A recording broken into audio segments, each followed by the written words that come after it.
The other thing I wanted to mention really quickly about Trump is this idea that he's not interested in UFOs is complete baloney. His uncle was named John Trump. He was a theoretical physicist, and he was hired by Dr. Vannevar Bush, who was a founding member of MJ-12, to do what? Guess what? He's the guy who went in and dug up all of Nikola Tesla's papers in his apartment and went through all of them and decided what's classified and what's not classified. So don't kid yourself that he didn't put his favorite nephew on his knee one day and tell him all about the aliens and everything that he knew. So there's a big game being played. As David said, there's smoke and mirrors, there's a game being played. We're really watching a civil war in the United States, and part of that civil war is who's going to disclose first and how are they going to define what the disclosure is? How are we going to define who and what the aliens are? Now, there is a document, or the header of a document, that has been released by WikiLeaks, who I will remind you has a 100% record of accuracy, that says that there was a U.S. military base on the moon that was nuked by the Soviet Union in 1979. And all we have so far is the header, the metadata, the person that declassified the document in 2012, and I know Clyde Lewis and some other people are trying to get a Freedom of Information Act to get at that document, but some government out there says there was a secret U.S. base on the moon in 79. It was nuked by the Russians. I imagine when Ronald Reagan took over, they put a stop to that kind of stuff. But there is some evidence that there was at least one secret base on the moon, probably based on the Project Horizon technology that has come out. And it seems logical to follow up with what everybody else says, that there probably is a secret base on there, another one that was built after that. Presumably after we came to an agreement with the Russians, they aren't going to blow up our bases anymore.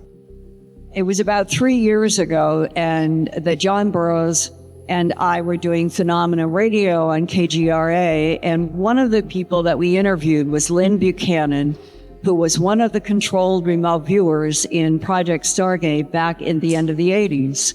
And he had made connection with one of his old managers and administrators out of Project Stargate, and came to learn and told us on the air that his manager from Stargate was now in charge of interstellar trade routes at the National Security Agency, and that we had been operating international or interstellar trade routes since at least the 1970s.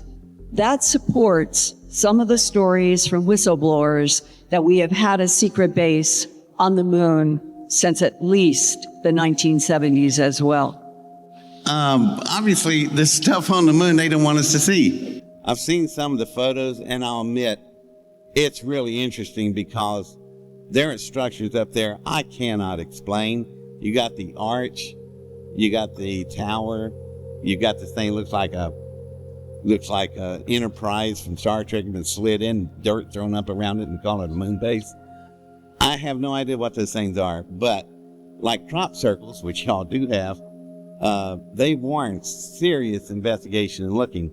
This morning I gave you a presentation about this concept that Hogan came up with back in '94 of these glass structures towering over the lunar surface, which were basically built as a meteor shield. And again, those things are there. I showed you the colors, how the light hits the glass and the prismatic effects bends the light and creates all these exotic colors on the surface of the moon, which NASA has whitewashed out for years. And so all that's happening, in my opinion, is that the sunlight is hitting these panes of glass or crystal or whatever they are at a certain specific angle, and it's bouncing back to the camera or the observer. And that's what people are seeing and what they've seen for hundreds and hundreds of years. There's reports going all the way back. It's not outgassing. It's just the simplest explanation is that it's this glass stuff that we see in all kinds of photographs of the lunar surface. So that's what I think people are seeing. Spartan 1 has seen photographs of the base on the moon that's on the dark side. And it is a base that is controlled and operated, he says, by non-humans and goes into the interior of the moon. I also have other whistleblower sources that have worked on programs in which they have either been involved with getting equipment on alleged shuttle flights or flights up to the ISS, and they insist that we have used the International Space Station as a cover for launches that are actually going to the moon and getting to the backside. This ties into a different kind of technology that the man who is at the National Security Agency on the 8th floor working in Cyber Command in charge of interstellar trade routes says that since the early 70s, we have had the ability to work with an extraterrestrial group on interstellar trade, and that our biggest goal is to get rare metals, and that we have been getting a supply through interstellar trade. And what we give them is back-engineered technology that we have made from retrievals. So suddenly is this picture that the moon is like a new Walmart. You've got non-humans using it, you've got humans using it, and soon there will be humans from the Earth in many nations that are going to be fighting about who will be in the Shackleton crater getting the most sun energy from that South Pole. And that if you look 10 years ahead, and David, I'd be curious if you felt the same way, the moon and Mars are going to be part of our 6 o'clock news.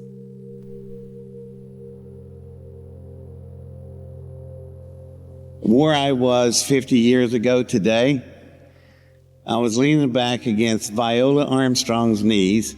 That's Neil's mother. I was in their house in 𝗪𝗘𝗕𝗦𝗧𝗘, Ohio, and the 7 Mercury astronauts were laying on the floor in front of me. And when Neil was sleeping in the lunar module on the moon, I was sleeping in his childhood bed. I am a member of the family. You have Viola Armstrong was my surrogate mother. That's kind of a blockbuster laid on you, but I can't let this whole opportunity go by and not say something.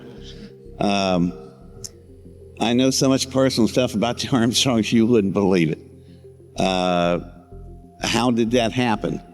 That to make such statements, and it seems incredulous me sitting here telling you this. I've lived with this every day of my life for the last 45 years. I asked Neil the question. We were sitting in the kitchen, his mother's kitchen. He was looking out the breakfast window. And I asked him, I said, Neil, did you run into anybody up there? And Neil was an Eagle Scout. It's really hard to become an Eagle Scout.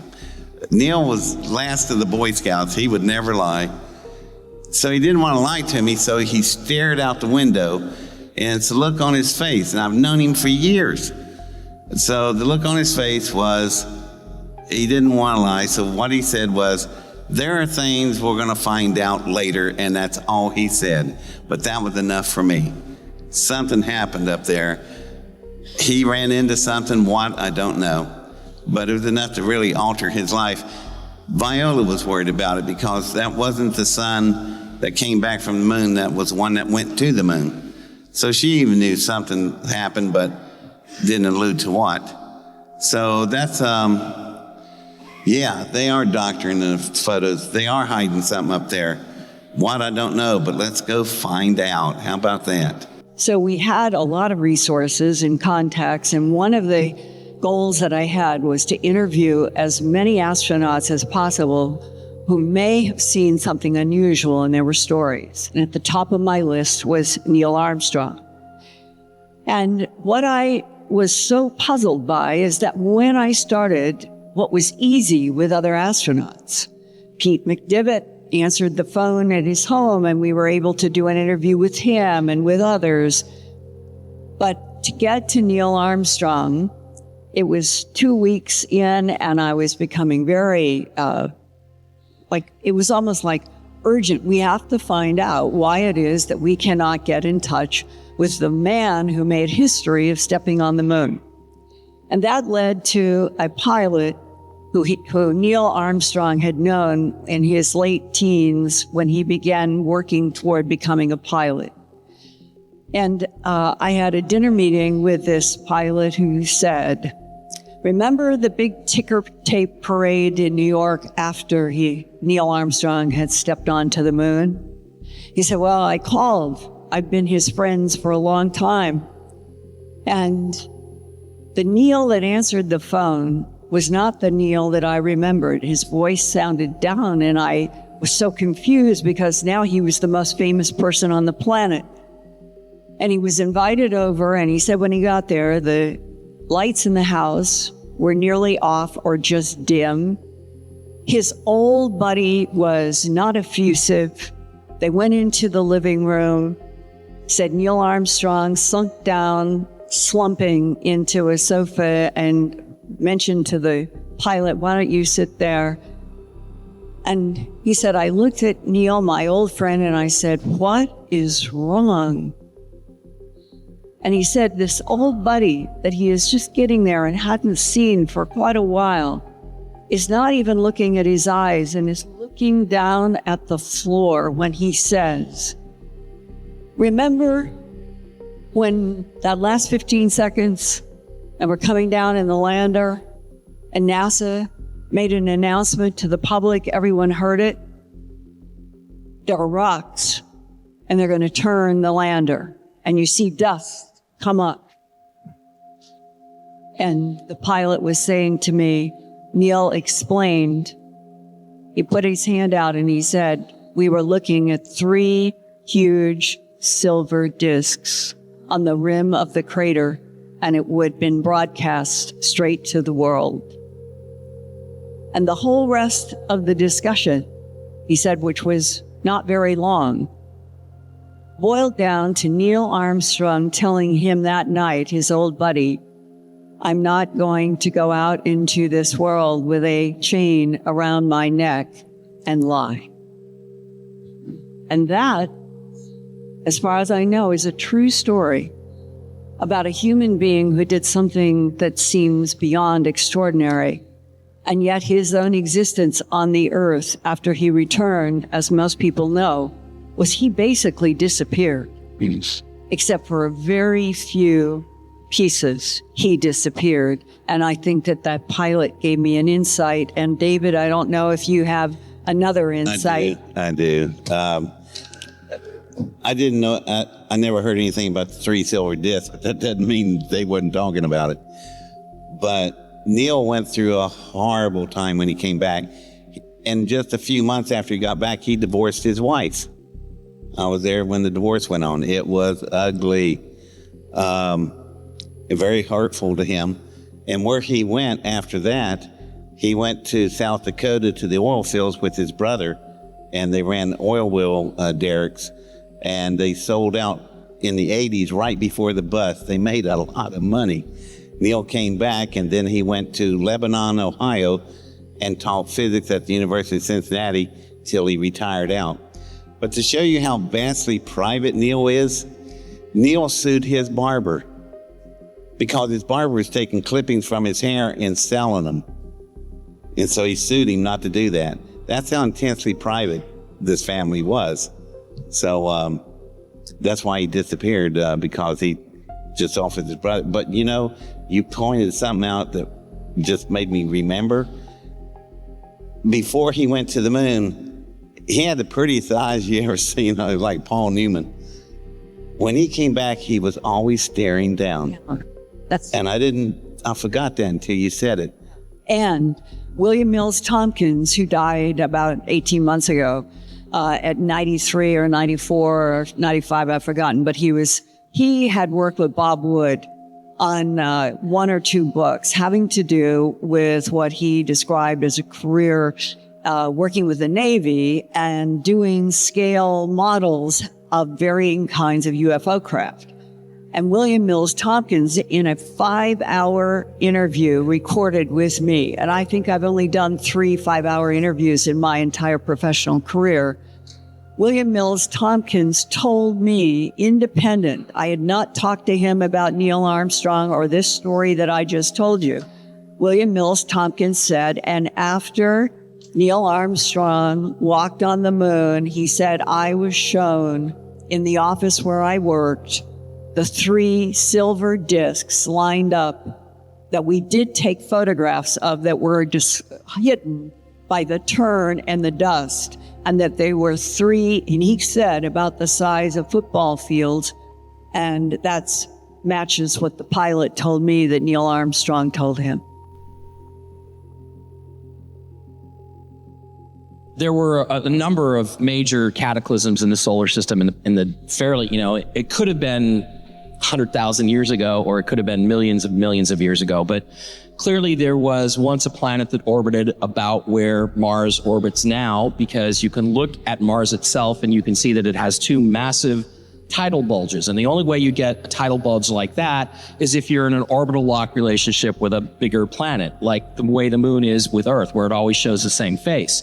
So that is a clear indication that Mars was locked into this big planet. Dr. Tom Van Flandern called it Planet V or Planet 5. Other people call it Maldek or Phaeton or different names like that. There was another planet where the asteroid belt is now. They were these super Earths. As we look around other solar systems, we see that they have these super Earths, which is something between a gas giant and a rocky terrestrial planet like the Earth. They're about twice the size of Earth. They're about 5 times as massive, and they are very, very tectonically unstable. So either they were blown up or they blew up, but they bombarded the entire inner solar system with all this incredible debris from these explosions. Now, if you look at Mars, you can clearly see one hemisphere is completely spattered with so many craters you can't even count them. The other side is basically smooth because that was the side that was facing this planet when it exploded or when it was blown up.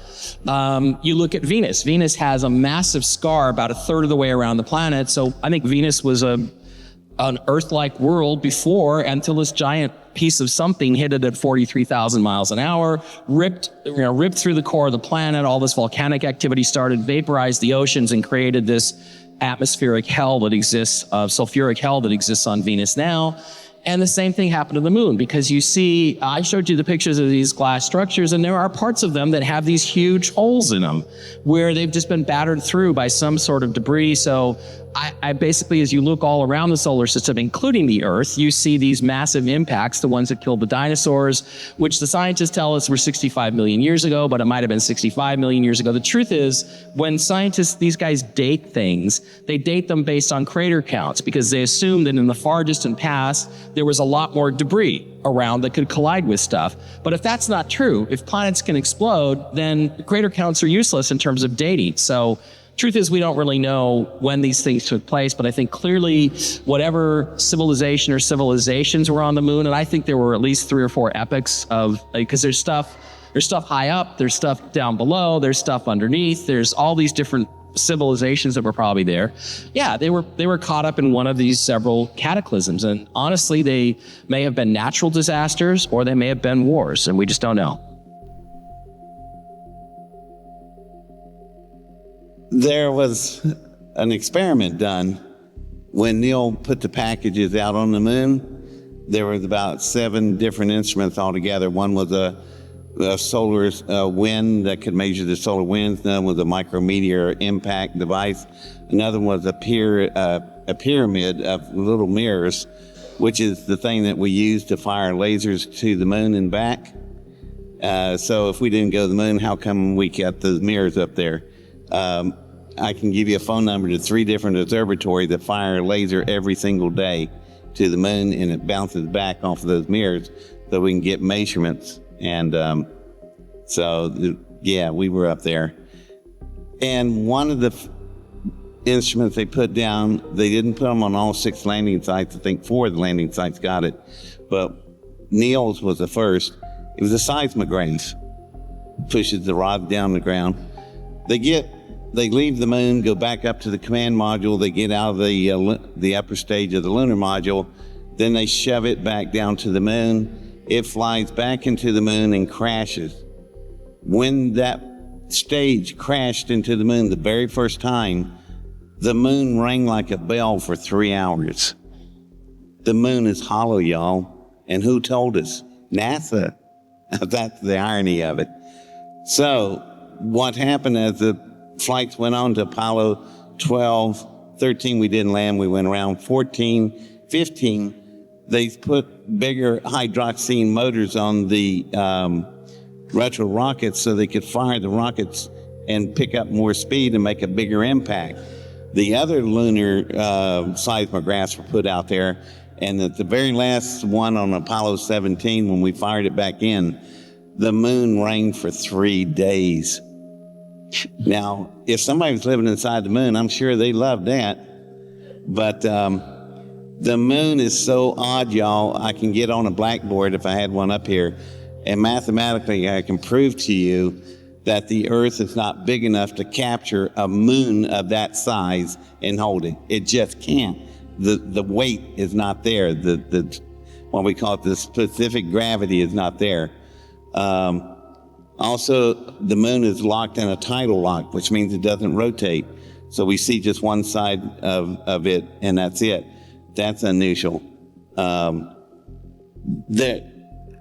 not saying that somebody flew it here, but you can catch astrophysicists in something. I've done it before. It's fun to do. There have been many people who have said they were taken to the moon in a craft, or they were shown that there was a hollow moon and that inside were all kinds of computers and monitors to keep an eye and an ear on our planet.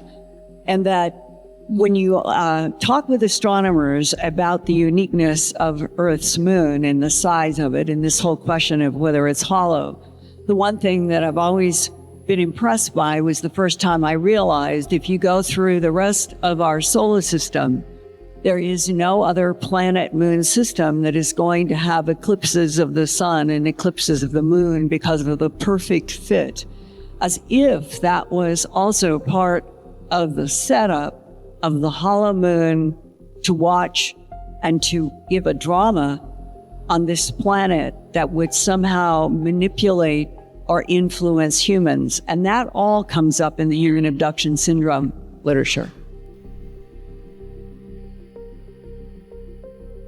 If you admit that there was once a highly advanced, more highly advanced civilization than ours today, on the moon or on Mars, and they built this face on Mars and this gigantic pentagonal pyramid and all this stuff, what do you guys think the first question you're going to get at the press conference is?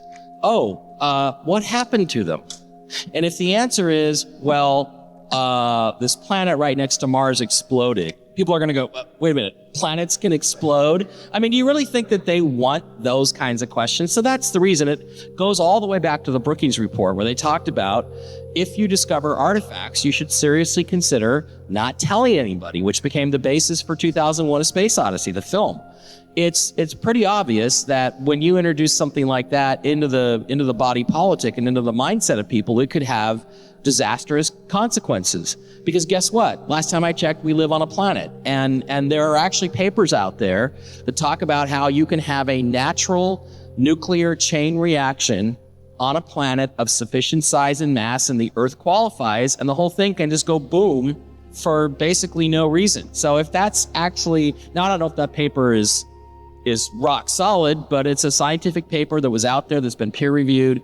And so you're basically saying to people, they were more advanced than us, but they got wiped out by something. And if it's not a natural disaster, what if the answer is there was a war? Oh, really? There's space wars. So there's aliens out. I mean, they don't want to answer any of those questions. So that's why it's critical to keep this a secret, or to let it out in a way that's very, very timed release, like timed release aspirin, little by little by little, so that it really doesn't affect people, because it could really cause calamitous circumstances in our civilization.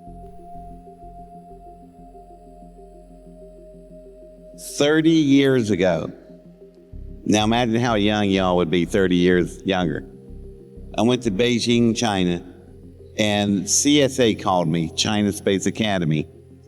And while I was there, it was kind of an exchange of ideas.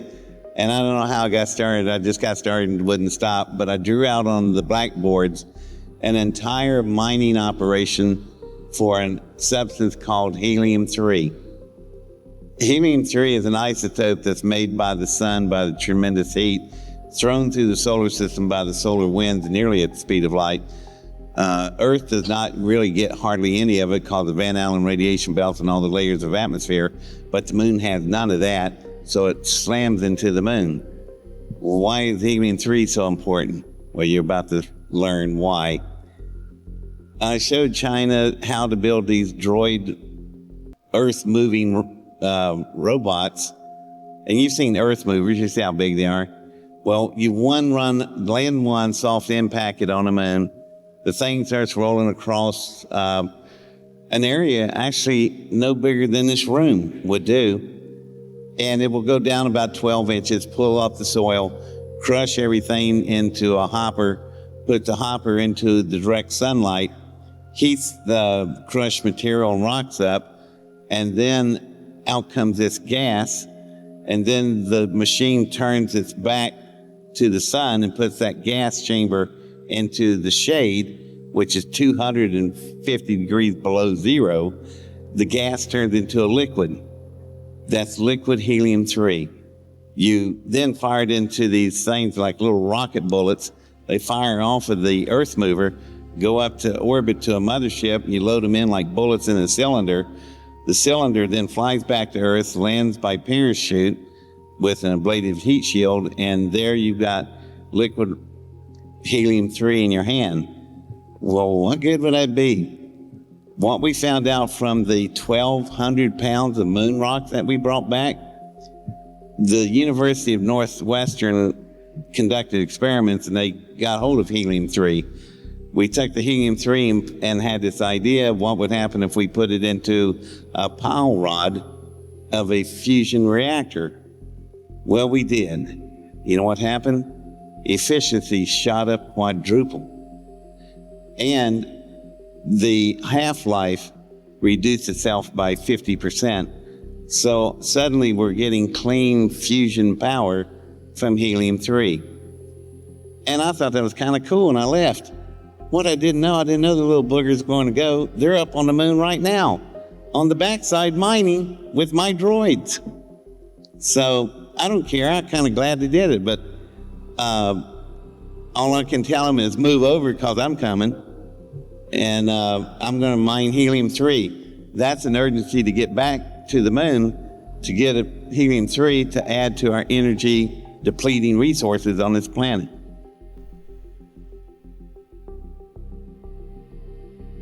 As far as I know right now, there's not an electromagnetic fusion containment engine in existence anywhere right now. The last one was in 1971. I know because I destroyed it. At Area 51 of all places. To understand the technology that's involved in such a device is enormous, and it's so handy if you apply it to our world energy needs. What I did in 1971, it took me, I first started designing it when I was 12 years old.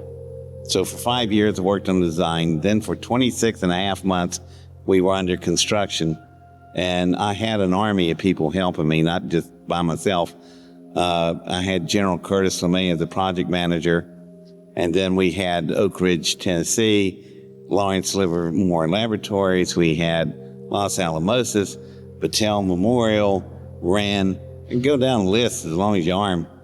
And we modularized all the work, so when people were doing the components, they knew that it went into some kind of propulsion device, but they didn't know what.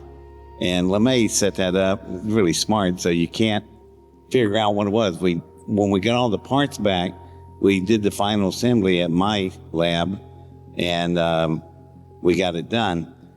If you don't know what I'm talking about, some of you look glazed over out there. I don't think you have a clue what it is I'm talking about. So let me explain to you in a simple term.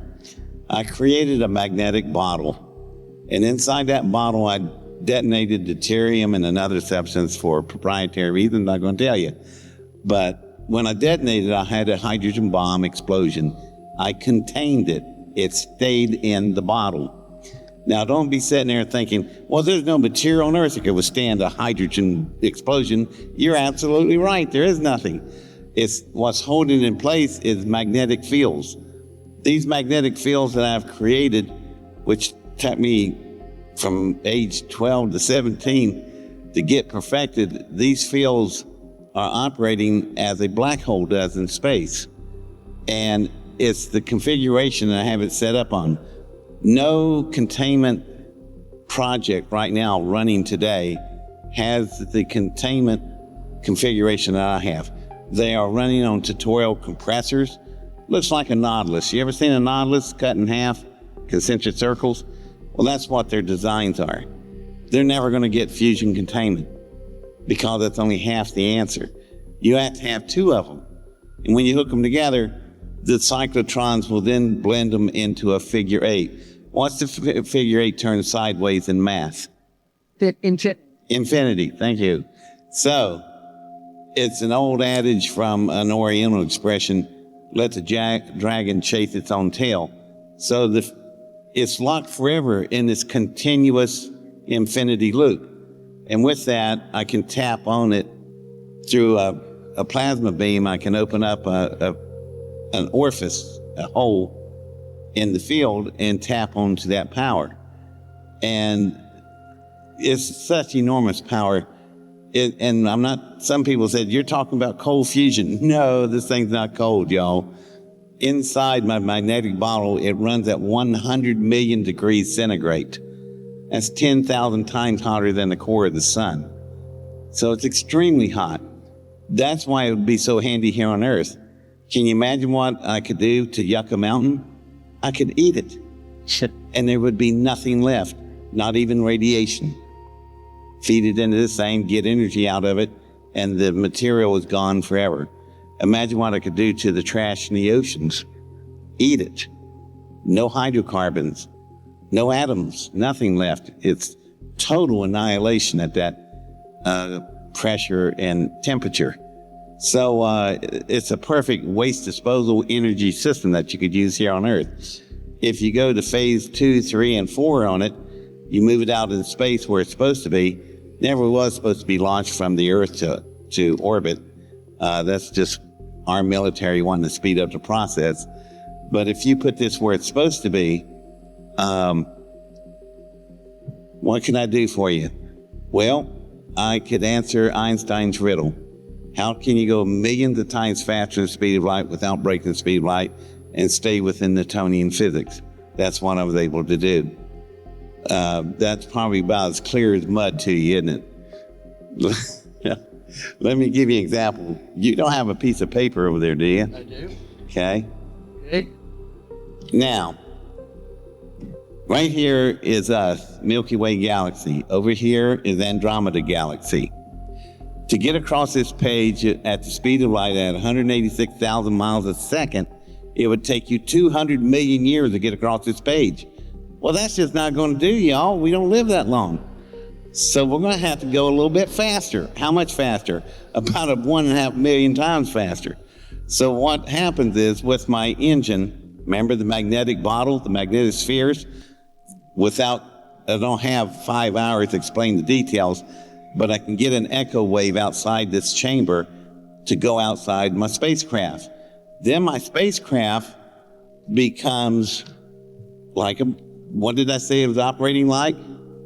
A black hole. So my spacecraft will roll space around the spacecraft. And when it does, this is what I will do. At about 1/4 light speed, I will fly the width of this edge. I will jump through see how the barriers are touching each other? Those are transdimensional barriers. So what is happening, called transdimensional jump drive.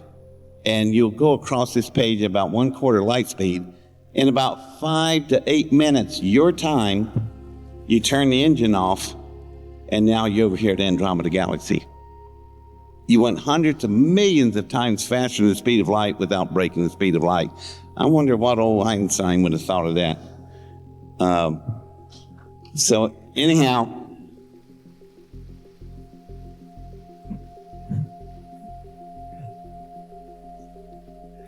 there was a movie called Event Horizon. Anybody ever see that? Well, Sam Neill did that demonstration. How did he do that demonstration? I wrote the script. That's where it came from.